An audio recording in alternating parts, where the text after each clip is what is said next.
우리 말씀을 우리 읽기 전에 일본에 있는 성도님께 한번 인사를 하도록 하겠습니다. 사랑하고 축복합니다. 우리 그냥 앞을 보시고 하시면 됩니다. 아시겠죠? 예, 우리 인사하겠습니다. 사랑하고 축복합니다. 아직도 어색하네요. 다시요. 두 손을 흔들면서 사랑하고 축복합니다. 이게 뭔 일인가 싶을 텐데 저희 지금 예배가 일본으로 송출됩니다. 그래서 지금 실시간으로 함께 예배하고 있어서 그렇습니다. 여기 화환 보시면 아시겠지만 일본 성도님께서 또 화환을 어제 설립 예배를 위해서 보내주셔서 저희 교회가 지금 국제적으로 예배를 드리고 있음을 여러분들 기뻐해 주셔야 됩니다. 네, 디모데후서 3장 15절부터 17절인데요. 한 절씩 교독하도록 하겠습니다. 제가 먼저 15절 읽겠습니다. 또 어려서부터 성경을 알았나니 성경은 능히 너로 하여금 그리스도 예수 안에 있는 믿음으로 말미암아 구원에 이르는 지혜가 있게 하느니라. 모든 성경은 하나님의 감동으로 된 것이고 교훈과 책망과 바르게 하는과 의로 교육하기에 유익하니. 함께 읽겠습니다. 이는 하나님의 사람으로 온전하게 하며 모든 선한 일을 행할 능력을 갖추게 하려 함이라. 아멘. 오늘은 우리가 꿈꾸는 교회의 세 번째 시간, 하나님의 말씀에 순종하는 교회, 하나님의 말씀에 순종하는 교회라는 제목으로 말씀을 함께 나누도록 하겠습니다. 하나님이 말씀하시면 그 말씀하신 대로 순종하는 사람, 그 교회가 하나님의 사람인 것입니다. 하나님께서 우리 예한교회 주신 비전은 왼쪽 현수막에 붙여놓은 것처럼 하나님 사랑, 이웃 사랑, 세상 섬김입니다. 이 비전이 우리의 존재 목적이며 사실 엄밀하게 말하면 교회, 성도의 존재 목적이기도 합니다. 이 비전을 이루기 위해서 우리 교회가 어떤 방향으로 어떤 모습으로 가야 할지를 매 주일마다 살펴보고 있습니다. 첫째 시간 예수님의 사역을 계승하는 교회가 되자고 말씀드렸고요. 지난주에는 축제 예배가 드려지는 교회가 되는 것을 말씀드렸습니다. 오늘은 하나님의 말씀에 순종하는 교회가 되기를 원하여 그 교회를 꿈꾸며 이 시간 함께 말씀을 나누도록 하겠습니다. 과거 동덕여자대학교의 총장을 지내셨고 서울대학교 교수셨던 손봉호 박사님께서 한 TV 프로그램에 나와서 한국교회에 대한 대담을 나누신 적이 있었습니다. 그분께서 한국교회 현 실정을 꼬집으며 이렇게 말씀하셨습니다. 한국교회는 육신의 떡을 상징하는 돈, 물질과 생명의 양식을 상징하는 말씀과의 싸움이다. 이렇게 말씀하셨습니다. 다시 말하면 돈이냐 말씀이냐 이 선택 가운데 놓여 있다는 것입니다. 문제는요, 하나님의 말씀을 따라야 될 성도들 가운데서도 말씀보다는 돈의 논리를 따르고 돈을 너무 좋아한다는 데 문제가 있습니다. 여러분, 돈을 좋아한다는 거 그리 나쁘지는 않아요. 왜냐하면 돈을 좋아하는 거, 돈을 벌어서 잘 쓰면 돼요. 그런데 제가 말씀하는 의미는 그 돈의 사랑에 빠져 말씀보다는, 하나님보다는 세상의 원리를 쫓아가는데 문제가 있다는 것을 말씀드립니다. 그래서 마태복음 6장 24절에서 예수님께서 이렇게 말씀합니다. 우리 다 같이 한번 읽어볼까요? 시작! 한 사람이 두 주인을 섬기지 못할 것이니 혹 이를 미워하고 저를 사랑하거나 혹 이를 중히 여기고 저를 경히 여김이라. 너희가 하나님과 재물을 겸하여 섬기지 못하느니라. 아멘. 세상 사람들은 두 주인의 논리 가운데 있습니다. 하나님과 재물인데 그것을 두 개를 함께 섬길 수 없다 말씀합니다. 내가 하나님을 섬긴다면 물질은 뒤로 갈 것이고 내가 물질을 섬긴다면 하나님이 내 뒤로 가게 됩니다. 그런데 중요한 것은 하나님보다는, 말씀보다는 세상의 원리, 물질의 논리에 빠져있기 때문에 말씀을 순종해야 될 우리들이, 그래서 세상을 변화시켜야 될 우리들이 그 능력을 잃어버려 맛을 잃은 소금처럼 버려지고 사람들에게 짓밟히고 손가락질을 당하고 있다는 사실입니다. 이러한 세상을 회복시킬 수 있는 방법 있습니다.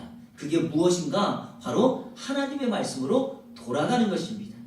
우리가 말씀을 붙들고 나아간다면 그 말씀이 내 인생을 변화시키고 나를 살릴 줄로 믿습니다.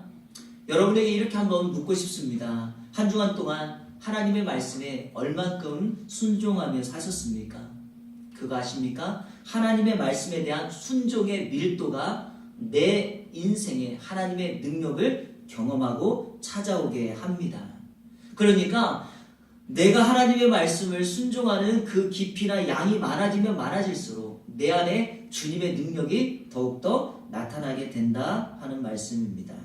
저는 이런 의미에서 우리 예한교회가 하나님이 말씀하시면 그 말씀이 나에게 크든지 작든지 그것을 순종하고 실천하는 교회가 되기를 원합니다. 여러분, 우리의 형편은 날마다 바뀌고 변하지 않습니까? 세상의 속도는 너무나 빨리 움직여지고 있습니다. 교회가 세상의 스피드를 따라갈 수가 없습니다. 하지만 어떠한 상황에서도 말씀을 붙드는 인생은요, 변하는 세상 속에서 하나님의 원리를 따라가는 사람은 결코 세상 그 힘의 논리에 좌우되지 않습니다. 제가 가만히 보니까 세상의 말은 말하는 사람이 누구냐에 따라서 약간 달라지는 것 같습니다. 말을 하고 있는 사람이 존경받는 사람이거나 세상의 평판이 좋은 사람이라면 그 사람이 하는 말을 다 믿는 경우가 있어요. 심지어는요, 거짓말을 해도 믿어요. 우리나라에 수많은 사기꾼들이 못 배운 사람이 하나도 없다는 거 아십니까? 왜? 그런 사람들의 평판이 좋기 때문이죠. 하지만 하나님의 말씀은 그렇지 않습니다. 어린아이가 말을 하여도, 어눌한 목회자가 말씀을 전해도 그 마음과 마음이 연결되고 그가 전하는 말이 하나님의 진리라면 그 말씀이 능력이 있습니다. 그렇기 때문에 우리는 하나님의 말씀을 붙들고 그 말씀에 따른 삶을 실천하며 그 말씀의 놀라운 역사가 이 땅 가운데 나타날 줄로 믿습니다. 오늘 본문은 바로 우리가 순종해야 될 그 하나님의 말씀의 유익함, 그 말씀이 우리 가운데 어떤 유익을 주는가를 설명하고 있습니다. 여러분, 왜 하나님의 말씀을 우리가 순종해야 되는가? 오늘 말씀이 우리에게 그것을 가르칩니다. 그러니 오늘 말씀을 통하여 우리는 하나님의 말씀을 순종함으로 그 말씀이 우리에게 주는 유익을 나에게 적용하고 함께 한 주간 동안 승리하는 삶을 살게 될 줄로 믿습니다. 첫째로, 그 말씀은 우리에게 지혜를 줍니다. 여러분, 말씀은요, 우리에게 지혜를 가져다 줍니다. 15절 말씀을 우리 함께 읽겠습니다. 시작. 또 어려서부터 성경을 알았나니 성경은 능히 너로 하여금 그리스도 예수 안에 있는 믿음으로 말미암아 구원에 이르는 지혜가 있게 하느니라. 아멘. 여러분, 디모데후서라고 하는 성경은 사도 바울의 마지막 편지입니다. 그리고 자신이 가지고 있었던 영적인 리더십과 사역을 영적인 아들인 디모데에게 이양하는 말씀입니다. 그래서 혹자는 디모데후서를 바울의 유언이자 목회 지침서라고 부르기도 합니다. 그런데 여러분, 그가 마지막 유언처럼 남기고 강조하고 있는 부분이 무엇인가? 바로 성경에 대한 유익을 강조하고 있어요. 죄송한데요, 여러분, 인생의 마지막 시간에 이제 유언을 남겨야 될 때가 올 때 여러분의 자식들에게 그리고 여러분의 주변에 있는 사람들에게 어떤 유언을 마지막으로 남기겠습니까? 열쇠를 주면서 이 열쇠는 금고 열쇠니 이런 얘기를 남기시겠습니까? 아니면 세상의 것들을 남기겠습니까? 마지막 순간입니다. 내 인생의 가장 중요한 순간, 이제 그 사랑하는 가족들을 떠나보내야 되는데 함께 있을 수 없는 그 가족들을 위하여 가장 중요한 사랑의 말, 그리고 마지막으로 그들에게 전해주고 싶은 말을 남기지 않겠습니까? 바울은 그 마지막 말을 성경에 대한 유익으로 남기고 있습니다. 왜 그럴까요? 바로 그 성경의 유익이 그 인생을, 목회의 삶을 완전히 변화시키기 때문에 그러합니다. 성경은 사람에게 구원을 이루는 지혜를 준다 말씀합니다. 성경을 읽고 그 말씀을 들으면 우리 심령에 믿음이 생깁니다. 그리고 그 믿음이 바로 예수 그리스도를 더욱더 신뢰하고 의지하게 만듭니다. 그 결과 멸망의 자리에서 생명의 자리로 우리를 옮겨냅니다. 요한복음 5장 24절, 내가 진실로 진실로 너에게 이르노니 내 말을 듣고 또 나 보내신 이를 믿는 자는, 내 말이라는 것은 예수님의 말씀, 곧 하나님의 말씀입니다. 여러분, 하나님의 말씀을 들으면 영생을 얻고 심판에 이르지 아니하나니 사망에서 생명으로 옮겼느니라. 할렐루야. 이 은혜가 여러분 가운데 있기를 축복합니다. 그래서 영생을 얻고 앞으로 심판당하지 않고 사망에서 생명으로 옮겨지는 축복, 이 축복이 우리의 매일의 삶에서, 여러분의 가정에서 나타나기를 소원합니다. 사람들은 종종 이렇게 말합니다. 그 성경 이스라엘 백성들에게 준 말씀 아닙니까? 굳이 오늘 한국 땅에 살고 있는 우리들이 이것을 읽어야 될 필요가 있는가? 그리고 그들이 순종하면 되었지 우리까지 이 말씀을 순종할 필요가 있는가 말을 합니다. 그래서 좀 더 편하게 살고 싶고 구원에 대해서 쉬운 방법을 찾고자 합니다. 그러나 여러분, 우리가 이 말씀을 붙들고 살아야 될 이유가 있습니다. 바로 이 말씀으로부터 구원의 진리가 나오기 때문에 그러합니다. 구원을 얻는 지혜가 바로 이 하나님의 말씀에 있기에 우리는 세상의 어떤 논리에도 타협하거나 그리고 구원을 얻는 방법의 편법은 존재하지 않습니다. 시작도 말씀이고 마지막도 말씀입니다. 이 말씀이 우리에게 구원에 이르는 지혜를 가져오게 합니다. 디모데는 어려서부터 성경을 배웠다고 말씀하죠. 여러분, 할 수만 있다면 어릴 때부터 우리의 자녀들을 말씀으로 양육하는 것이 너무나도 중요합니다. 그래서 이스라엘 백성들은요, 어릴 때부터 이 손목에 그리고 이마에 쉐마, 들으라라고 하는 하나님의 말씀을 새겨서 날마다 밥 먹을 때나 걸어 다닐 때나 그 말씀을 읽고 암송한다고 합니다. 그래서 말씀이 나와 함께함으로 그 말씀이 내 인생을 지배하도록 만들어 간다라고 하는 것입니다. 어릴 때부터 들었던 생명의 말씀이 디모데를 생명의 길로 사명자로 서게 하였습니다. 여러분, 25절 말씀에 숨겨진 의미가 또 하나 있습니다. 말씀이 구원에 이르는 지혜를 가져오는 것뿐만 아니라 이 말씀은요, 우리의 신앙을 자라나게 합니다.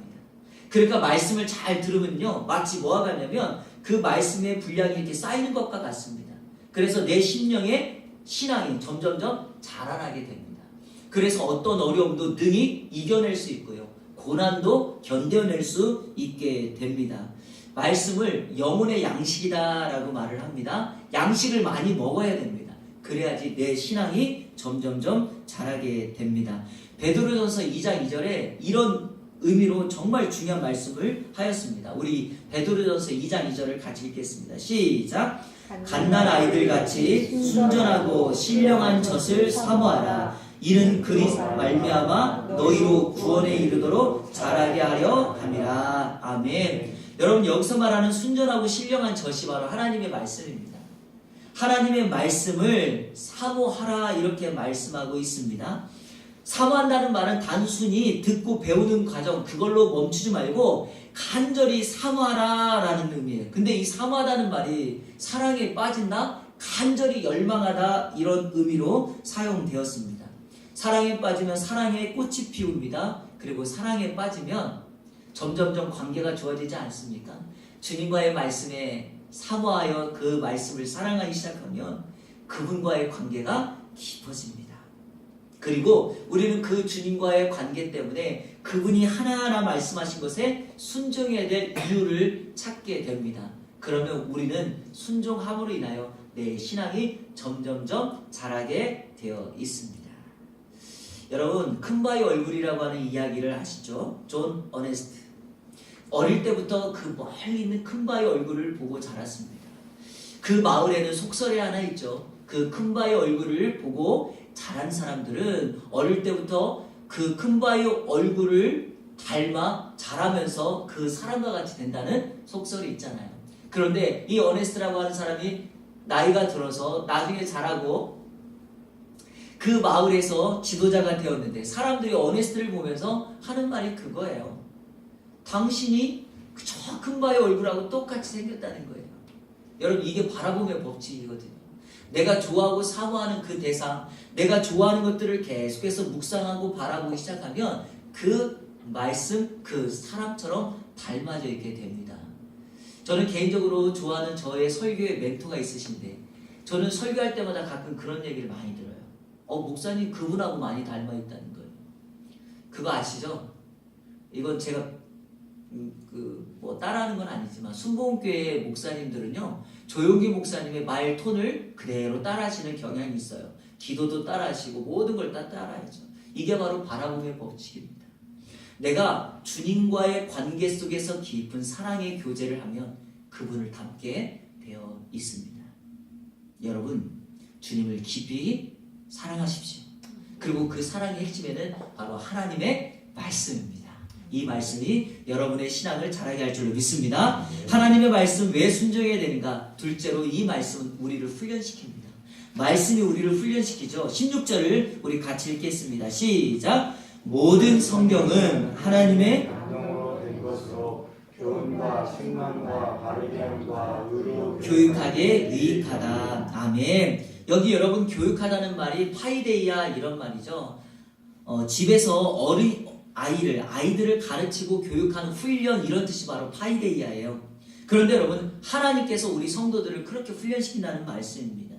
하나님은 우리의 영적인 아버지이시기 때문에 우리를 훈련하는 것이 맞습니다. 그리고요 그분이 왜 우리를 훈련시키는가? 우리에게 감동된 하나님의 말씀을 주셨기 때문에 그래요. 그래서 우리는 매일같이 이 말씀으로 하나님의 훈련을 받습니다. 성경은 인간의 노력이나 경험으로 만들어낸 책이 아닙니다. 그의 지식을 담고 있는 것도 아닙니다. 여러분 이 방대한 성경을요 사람이 지었다 그러면 모르긴 몰라도 그 사람 아마 미칠 거예요. 왜 그러냐면 창세기부터 마지막 요한계시록까지 하나님이 지은 책이기 때문에 하나님이 감동하셨기 때문에 일맥상통하는 맥이 있습니다. 그런데 사람은 그것을 일괄적으로 만들어낼 수가 없습니다. 이 하나님의 감동으로 되었다는 말이요 하나님의 숨결, 하나님의 호흡 이런 뜻입니다. 그렇기 때문에 성경은 1.1에 오류가 없는 하나님의 말씀입니다. 하나님의 숨결을 이 성경 말씀에 불어 넣었습니다. 마치 하나님께서 인간을 흙으로 만들고 그 코에 하나님의 숨결을 불어 넣어서 완벽한 존재가 되게 하신 것처럼 성경은 하나님의 감동으로 되어 있기 때문에 그 성경 자체는 완벽한 하나님의 말씀이 됩니다. 여러분 세상은 제가 바뀐다고 말씀드렸죠. 그래서 세상은 그 바뀌는 것에 대응하기 위해서 여러 가지 매뉴얼을 만들어냅니다. 하지만 하나님의 사람은요 바뀌는 세상 속에서 하나님의 말씀을 붙들고 있으면 그것이 세상의 매뉴얼이 됩니다. 똑같은 환경에 있지만 누구는 앞서가고 누구는 뒤처지는 이유가 뭘까요? 세상을 쫓아가서 그럴까요? 아니요. 하나님의 진리인 매뉴얼, 하나님의 숨결, 하나님의 호흡이 담겨있는 그 말씀을 붙들었을 때 진짜 앞서가는 인생이 됩니다. 제가 앞서간다는 건 세상적으로 앞서가는 것이 아니라 우리 주님의 칭찬을 받게 된다는 말씀입니다. 에스겔서 37장에 보면 에스겔이라고 하는 선지자가 마른 뼈 환상을 봅니다. 마른 뼈가 여러분 너무 이렇게 너덜려져 있는 거죠. 마른 뼈니까 이미 죽은 지가 오래됐다는 거죠. 그런데 그 환상을 보며 우리 하나님께서 에스겔에게 그 마른 뼈가 살아나겠느냐 말씀합니다. 그랬더니 주님이 아십니다 라고 말을 합니다. 하나님이 에스겔에게 말합니다. 말씀을 대언하라. 뼈라 살아라. 대언합니다. 그랬더니 뼈가 살아나기 시작합니다. 그런데 여러분 생기가 없어요. 즉 살아있는 존재가 되지 않습니다. 하나님께서 동일하게 에스겔에게 생기를 명하여 그 뼈들에게 대언하라 말씀하였더니 하나님의 생기가 그들에게 들어갑니다. 바로 그때 들어갔던 생기가 하나님의 영감, 하나님의 호흡입니다. 그래서 그들이 살아 일어나 지극히 큰 하나님의 군대가 되었다 말씀합니다. 오늘 우리가 읽었던 이 본문 말씀 4가지의 영감으로 된 하나님의 말씀의 기능을 우리에게 소개하고 있습니다. 교훈과 책망, 바르게 함과 의로 교육하기에 유익함. 교훈과 책망은 교리적인 부분을 말씀하고 있고요. 바르게 함과 의로 교육하는 것은 실천적인 면을 강조하고 있습니다. 자, 제가 하나씩 간단하게 설명드리겠습니다. 그림이 조금 작긴 하지만 보이시죠? 자, 여러분 이 길이 우리 인생에 가는 길입니다.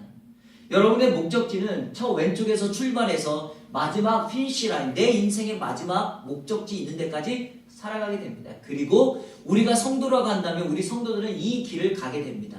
자, 가게 될 때 첫 번째 교훈은 하나님의 말씀이 교훈의 기능을 하는 것은 우리로 하여금 걸어갈 길이 분명하게 보여줍니다. 걸어갈 길이 어딘지를 분명하게 보여줍니다. 그래서 여러분 교훈 밑에 글씨 혹시 보입니까? 잘 안 보이죠? 깨져서. 제가 말씀드릴게요. 그런데 여러분, 자, 걸어가야 될 길을 분명히 가고 있는데 죄악이 찾아옵니다. 유혹이 찾아옵니다. 그때 그 길을 보십시오. 밑으로 벗어나죠. 벗어날 때 어떻게 해야 됩니까? 가만히 있으면 바른 길 못 찾습니다. 바로 그때 하나님의 말씀을 듣고 여러분들이 하나님의 말씀을 배우셔야 됩니다. 그러면 내가 잘못 가고 있구나 책망받게 되어 있습니다.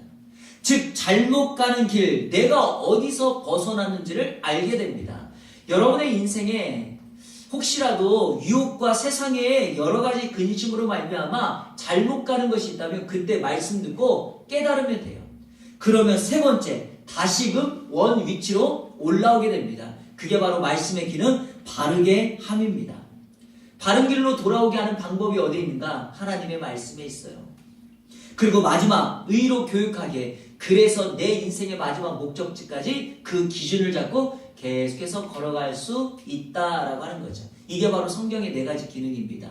교훈, 책망, 바르게 함, 의로 교육. 여러분, 하나님의 말씀에는 이런 기능이 있습니다.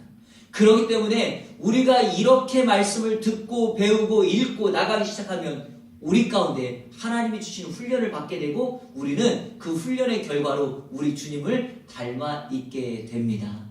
저는 우리 이한교회가 하나님의 말씀대로 그대로 듣고 말씀하시는 대로 순종하여 하나님을 닮아가는, 그래서 그분의 장성한 분량이 충만한 데 이르는 우리 모두가 되시기를 주님의 이름으로 축원합니다. 마지막 세 번째, 하나님의 말씀에 왜 순종해야 되는가? 셋째로, 하나님의 말씀은 우리를 온전하게 하기 때문에 그러합니다. 하나님의 말씀은 우리를 온전하게 합니다. 자, 오늘 성경 17절 말씀 다 같이 읽겠습니다. 시작!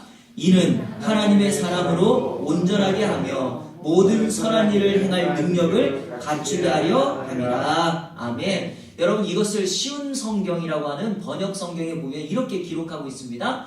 말씀을 통해 하나님을 바르게 섬기는 자로 준비되고 모든 좋은 일을 할 수 있는 사람으로 자라게 됩니다. 이해가 되십니까? 네. 그러니까 하나님의 말씀은 우리가 하나님을 바르게 섬길 수 있는 자로 준비되어지고요. 모든 좋은 일을 할 수 있는 사람으로 자라게 합니다. 여기 온전하게 하다, 갖추게 하다는 말은 같은 말이에요. 하나는 형용사고 하나는 동사일 뿐입니다. 이게 꼭 맞다, 완성되다, 맞추다 라고 하는 뜻인데 이 단어가 얼마나 의미 있게 쓰는지 제가 설명드려 볼게요. 이 단어에는 항상 단서가 하나 붙습니다. 지금, 당장, 현재 이런 뜻이에요. 이 단어가 언제 쓰였냐면 찢어진 그물을 이렇게 집어서 다시금 고기를 잡을 때 쓰는 단어가 이 단어예요. 근데 여러분, 왜 이 단어가 단서가 붙냐 하면 이것을 찢어진 것을 그냥 놔뒀다가 그냥 한번 집는 것이 아니라 이거예요. 내가 지금 막 고기를 잡으려고 했을 때 준비된 상태가 되어 있는 겁니다. 지붕이 기와장이 깨져서 빗물이 막 셉니다. 그럴 때 어떻게 해요? 기와장을 다 집어서 비가 지금 당장 새지 않게 하는 것. 이게 바로 이 단어입니다. 그러니까 우리는 말씀을 통하여 온전하게 되고 갖추는 능력을 갖추게 됩니다. 어떻게 해요? 지금 당장 사용할 수 있도록.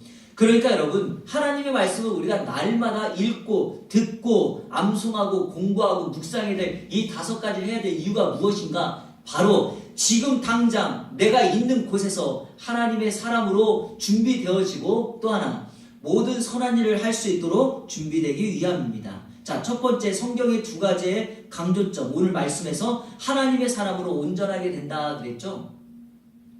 신앙의 핵심은 항상 사람입니다.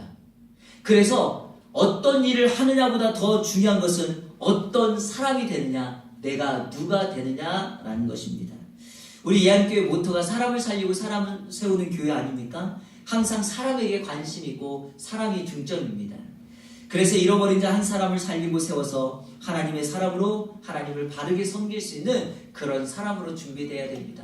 저는 마찬가지로 오늘 예배하는 우리 모두에게 하나님의 사람으로 준비되어지시기를 주님의 이름으로 축원합니다. 다른 하나는요, 2번째는 선한 일을 행할 능력을 갖추게 합니다. 선한 일이라고 하는 것은 하나님 보시기에 좋은 일입니다. 창세기 1장에 하나님이 천지를 창조하시고 보시기에 좋았더라 그랬죠? 이 좋았다라는 말이 선이다라는 말이거든요. 여러분, 여기 1층에 가면 이 토브라고 하는 카페가 있거든요. 그 토브라는 뜻이 선하다, 좋았더라, 하나님 보시기에 좋았더라는 말이 바로 토브라는 말이거든요.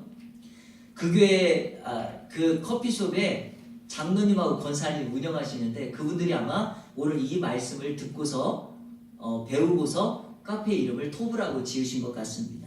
그런데 여러분, 진정한 선이라고 하는 것은 누가 그것을 칭찬하느냐, 누가 보느냐가 중요한 거죠. 아무리 내가 보기에 좋다 할지라도 그게 선이 안 될 때가 있어요. 왜냐? 하나님이 보실 때 좋은 것이거든요. 내가 아무리 좋아도, 보기에 좋아도 그것이 하나님 보실 때 좋지 않다 그러면 그것은 좋지 않은 것이 됩니다. 그래서 여러분, 성경의 역사의 관점을 보시겠습니까? 왕들을 기록할 때마다 이렇게 꼭 기록되어 있죠. 그는 하나님 보시기에 좋은 길, 선한 길을 따랐다, 이렇게 기록하고 있죠. 그리고 악한 왕들은 항상 여호와 보시기에 악한 길을 따랐다. 여러분들도 마찬가지입니다. 하나님 보시기에 선한 길을 따르느냐, 아니면 하나님 보시기에 악한 길을 따르느냐, 그 둘밖에 없습니다. 저는 우리 이한교회 모든 성도님들이 하나님 보시기에 선한 길을, 그 좋은 길을 따라 모든 선한 일을 행할 능력을 갖추어지는 저와 여러분들 되시기를 주님의 이름으로 축원합니다. 그래서 여러분 꼭 기억하십시오. 사람이 먼저입니다. 그리고 난 다음에 사역입니다. 만약에 교회가 어떤 일을 하다가 다툼이 생기거나 싸움이 생긴다면 그 일을 하지 않는 것이 낫습니다. 왜냐? 교회는 작건 그건 모든 원칙은 동일합니다. 왜냐? 싸우는 것은 좋은 일이 아니니까요. 어떤 목사님이 교회 성도들끼리 너무 싸우니까 왜 이렇게들 싸우냐고 물으셨답니다. 그랬더니 성도들이 이렇게 대답을 했답니다. 잘해보려고 싸운다고, 일 좀 잘하려고 싸운다고 그런다는 거예요. 그래서 목사님이 일 좀 잘 좀 하지 말라고 이렇게 말을 했답니다. 무슨 의미일까요? 싸우지 말라는 겁니다. 아무리 일을 잘해도 그 안에서 서로 미워하고 다투고 하나 되지 못한다면 그 일이 결코 선이 될 수 없기 때문입니다. 어제 설립 예배를 드리며 저는 하나님 앞에 너무 감사한 시간을 가졌습니다. 지난 한 주간 동안 저희가 새벽 예배를 드리며 기도로 준비하였던 것은 다른 이유가 아닙니다. 우리 안에 먼저 하나 되고 연합됨이 있기를 소원하고 바랬기 때문입니다. 여러분, 실제로 어제 오셨던 많은 목사님들 그리고 성도님들이요, 이한교회 설립 예배를 드린 다음에 이렇게 말을 해주셨습니다. 정말 너무 준비 잘하였다고, 예배가 너무 은혜롭다고, 간식이 너무 훌륭했다고, 이런 말들을 많이 해주셨어요. 그런데요, 제가 그 중에서 가장 감동받은 최고의 말은 이것이었습니다. 당일에 섬겼던 성도님들이 너무 기쁘고 행복해 보였다는 거죠. 저는 이 말에 너무 감동받았습니다. 특별히 우리 박 집사님, 조 집사님, 그리고 우리 규빈 형제, 그리고 아들 우리 서진 형제까지 와서 너무 행복하게 섬겨주셨기 때문에 감사를 드립니다. 저는 이제부터 새가족이라는 말을 하지 않기로 했어요. 진짜 보니까 가족 가운데 새가족이 어디 있습니까? 한 가족이지. 그래서 우리는 한 가족이 된 거죠. 저는 이런 교회가 다툼이 없고 사랑이 넘치는 이런 교회가 되기를 소망합니다. 제가 담임 목사로서 너무 행복했던 것은 비록 적고 작은 것이지만 우리 안에 연합하고 행복하고 하나가 될 수 있다면 하나님 우리 교회를 통하여 큰 역사를 이루어내리라고 믿습니다. 그리고 이제는요, 이 섬김과 봉사가 이제 단순히 말씀에서만 봉사에서만 끝나는 것이 아니라 하나님의 말씀을 순종하는 교회로 나아가기를 간절히 소원합니다. 여러분, 성경이 만든 사람이라는 책이 있습니다. 그리고 이런 닉네임을 가지고 있는 사람이 있습니다. 미국의 백화점 왕이라고 불리우는 존 워너 메이커라고 하는 사람입니다. 이 사람은요, 초등학교도 제대로 나오지 못한 사람입니다. 아버지는 벽돌공으로서 어릴 때부터 아버지가 벽돌공의 일을 하는 것을 보고 자랐고요. 세상적인 기준을 볼 때 스펙도 집안도 별로 좋지 못한 사람이었습니다. 그런 그가 백화점 왕이 될 수 있었던 두 가지 이유를 그 책에서 소개를 합니다. 첫째는 어릴 때부터 이 사람은 산수 능력이 뛰어났다는 거예요. 셈을 하는 것. 두 번째는요, 어릴 때부터 배웠던 하나님의 말씀을 실천하며 살았다는 거예요. 말씀을 하나를 들으면 그 하나를 실천하는 삶을 살았다는 거죠. 1921년 그의 나이 84세 때, 그러니까 그가 사업을 한 지 60년을 기념하는 행사 때 한 기자가 이 존 워너 메이커에게 물었답니다. 회장님, 지금까지 해왔던 투자 중에 가장 성공적인 투자는 무엇이었습니까? 라고 질문을 했습니다. 그랬더니 그가 답하기를 이렇게 말을 합니다. 내가 10살 때 최고의 투자를 한 적이 있습니다. $2.75를 주고 구입한 예쁜 가죽 성경입니다. 왜냐하면 이것이 내 인생의 가장 투자였고 그 성경이 오늘 나를 만들었기 때문에 그러합니다. 이렇게 대답을 했답니다. 여러분, 평생 잊을 수 없는 그 성경 한 권이 그의 인생을 변화시켰습니다. 지금 내가 듣고 있는 하나님의 말씀이 정말 그러한가 의심이 생기고, 그리고 그것이 듣고서 그냥 지나칠 수도 있는 말씀이 될 수도 있습니다. 하지만 여러분, 한 귀를 막아 보십시오. 그리고 그 말씀이 내 안에 남도록 만들어 보십시오. 그리고 그 말씀이 내 안에 새겨지려면 들은 말씀대로 한번 실천해 보십시오. 그러면 그 말씀이 능력이 되어 역사를 이뤄냅니다. 오늘 이 세상은 많은 성도들이 있지만 진짜 크리스찬, 리얼, 우리 젊은 친구들이 말하는 것처럼 레알 크리스찬은 적습니다. 왜 그럴까요? 말씀을 듣기만 하고 실천하지 않기 때문에 그러합니다. 저는 우리 이한교회에서 이 모습을 보고 싶습니다. 지금 저희가 어떤 조직도 없기 때문에 제가 기도하면서 여러 일들을 준비하고 있는데요. 다음 주가 설 명절입니다. 제가 저희 이 상가를 섬기시는 여기 보안 요원들 그리고 청소하시는 아주머니들에게 명절 선물을 하려고 합니다. 왜? 우리 이한교회 모토가 뭡니까? 사람을 살리고 사람을 세우는 교회. 목회 비전이 뭡니까? 하나님 사랑, 이웃 사랑, 세상 섬김이죠. 그러면 우리가 실천해야죠. 어떻게 해요? 작은 것부터 하자는 거죠. 그래서 이 상가에 있는 다른 분들은 그렇지만 우리를 위하여 수고해 주시는 우리 청소하시는 아주머니들, 그리고 용역에서 수고하시는 우리 시큐릿 어르신들, 저희가 작은 선물이라도 준비해 드린다면 저는 그것이 우리 교회가 할 수 있는 작은 나눔의 시작, 섬김의 시작이라고 생각을 합니다. 그래서 우리 이한교회가 말씀을 듣고서 말씀을 실천하는구나, 저희는 그렇게 헌신하고 싶습니다. 사랑하는 여러분, 이 일에 다 동참해 주실 거죠? 너무 공상당 같나요? 동참해 주실 거죠? 네, 이렇게 하기로 오늘 결정했습니다. 그래서 우리가 하나님의 말씀을 들었다면 그 말씀을 그냥 땅에 사장시켜 버리지 말고 우리 마음에 새겨서 그 말씀대로 순종함으로 실천함으로 이 땅 가운데 작은 열매를 맺는 우리 이한교회 되기를 우리 주 예수 그리스도의 이름으로 축원합니다.